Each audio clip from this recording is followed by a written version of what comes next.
Je ne sais pas si vous avez vu cette nouvelle, mais l'Ouganda s'est fait sanctionner par la Banque mondiale qui a décidé d'interdire tout prêt, tout financement à ce pays-là parce que ce dernier a décidé de prendre une loi anti-LGBT. La loi a aujourd'hui dit en Ouganda que les personnes qui ont cette orientation sexuelle sont passibles de peine de mort. Il faut savoir que c'est un sujet qui a créé beaucoup de remue-ménage depuis le mois de mars, quand l'Assemblée nationale avait proposé un texte de loi dans lequel on disait que des personnes qui ont une orientation sexuelle de cette nature-là vont être désormais passibles de peine de mort, même quand il y avait un soupçon. Donc ça avait fait un gros tollé à l'époque, et finalement, le texte a dû être retouché. Et dans la retouche, on a enlevé quelques éléments à la marge, on a enlevé le fait que les personnes de même sexe, si elles n'étaient pas convaincues du rapport, n'étaient pas sous le coup de la loi. Ça veut dire en gros que il fallait qu'on vous attrape avec vraiment la main dans le sac pour que vous puissiez, si vous êtes récidiviste, encourir la peine de mort. Alors, au-delà du sujet lui-même, bien évidemment, je pense que c'est une... Comment je vais dire ça? On peut débattre, hein? Je veux dire, on a le droit d'être d'accord, de ne pas être d'accord. C'est un fait, ok? Je crois que les peuples sont libres de décider comment ils veulent vivre chez eux. On parle ici d'une loi qui a été adoptée au Parlement à quasi l'unanimité. Quasi l'unanimité, ça veut dire que parti au pouvoir plus opposition. On sait que c'est rare dans nos pays. Donc je disais, à titre personnel, je pense qu'on arrivait à tuer quelqu'un parce qu'il a une orientation sexuelle différente, c'est inadmissible. Je pense que la vie est sacrée, la vie est précieuse. Par contre, ce que je trouve aussi inacceptable, c'est la volonté pour certains pays occidentaux de pousser l'agenda LGBT en Afrique de manière aussi, avec autant de chantage. Je tiens à préciser ici que pour moi, la Banque mondiale n'est pas dans son rôle. Depuis quand la Banque mondiale est qualifiée à décider des orientations sexuelles dans un pays et de se prononcer au point de sanctionner? Est-ce que c'est son rôle? Est-ce que le rôle de la Banque mondiale, c'est de devenir un censeur moral? Est-ce que c'est de devenir un censeur qui décide que tel pays a une bonne loi, tel pays n'a pas une bonne loi, je lui prête de l'argent ou je ne lui prête pas de l'argent? Il se trouve que ce genre d'acte confirme dans les esprits de beaucoup de gens le fait que les institutions de Bretton Woods, en réalité, sont des institutions qui ont été mises sur pied pour maintenir les pays faibles, les pays du tiers-monde, dans la pauvreté.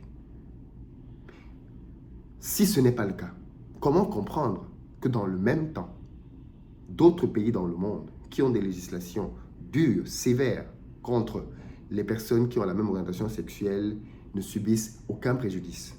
Comment comprendre ça? Le Qatar, vous vous souvenez tous de la Coupe du Monde? La Coupe du Monde au Qatar, le Qataris avait été très clair là-dessus. On ne veut pas entendre vos histoires de LGBT là, chez nous. Les Qataris ont été très clairs. Vos drapeaux arc-en-ciel, vous gardez l'arc-en-ciel là dehors, ok? Si vous venez ici pour le foot, vous venez pour le foot. Vous ne venez pas faire des manifestations politiques. Vous ne venez pas promouvoir au sein de notre peuple des choses avec lesquelles nous sommes en inadéquation. Parce qu'il faut le dire, le Qatar fait partie des pays qui criminalisent les rapports sexuels entre deux personnes de même orientation. Et ce qu'il faut aussi dire, c'est que cette histoire de criminaliser les rapports sexuels entre les personnes de même nature est aujourd'hui interdite dans 69 pays dans le monde. Ce n'est pas le propre de l'Afrique. 69 pays sur tous les continents. Vous avez bien entendu, 69 pays sur tous les continents. Donc, même sur le continent européen, il y a des pays qui interdisent l'homosexualité.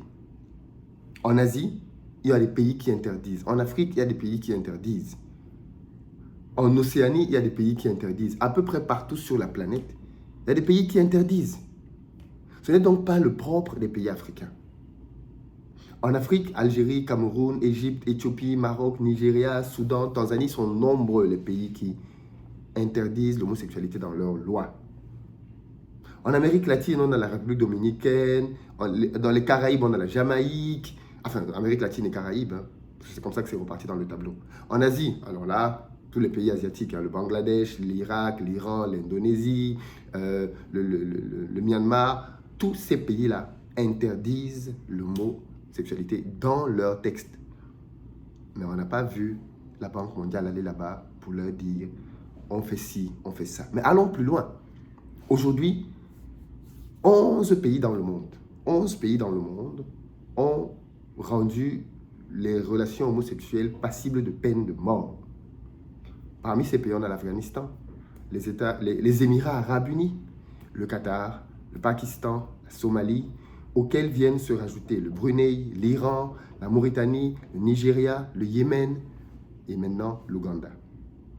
Pourquoi la Banque mondiale ne s'en prend pas au Qatar? Pourquoi elle ne s'en prend pas à l'Afghanistan? Pourquoi les institutions de Bretton Woods n'appliquent pas toutes leurs sanctions contre ces pays? On devrait interdire la Coupe du Monde, la plus belle fête sportive au monde, dans un pays qui criminalise l'homosexualité. Pourquoi au Qatar, on a fait la Coupe du Monde? Probablement la plus belle Coupe du Monde de tous les temps d'ailleurs. Pourquoi au Qatar, on a pu aller jouer au foot alors qu'on avait interdit les drapeaux? Les Allemands sont venus là-bas en disant oui, nous allons protester, on ne va pas faire ceci, cela, le Qatar est contre les LGBT. Ils sont venus, au lieu de jouer au foot, ils sont venus faire des revendications politiques. Conséquence, au premier tour, ils ont été éliminés dehors. Je le répète, on peut avoir la discussion, on peut ne pas être d'accord sur l'orientation des lois dans nos pays sur ce sujet. On peut discuter de ça. J'ai donné ma position, par exemple, quant au fait de mettre une peine de mort pour ce sujet, ou même pour d'autres, en réalité. Je pense que la peine de mort est vraiment une peine extrême qui devrait peut-être être brandie uniquement dans quelques cas. Vraiment dans quelques cas. Peut-être du terrorisme, je ne sais pas, moi. Vraiment, c'est une peine à mettre dans des extrêmes. Par contre, je veux aussi que l'on se souvienne que chacun doit rester à sa place. Ce n'est pas le rôle de la Banque mondiale de jouer le censeur.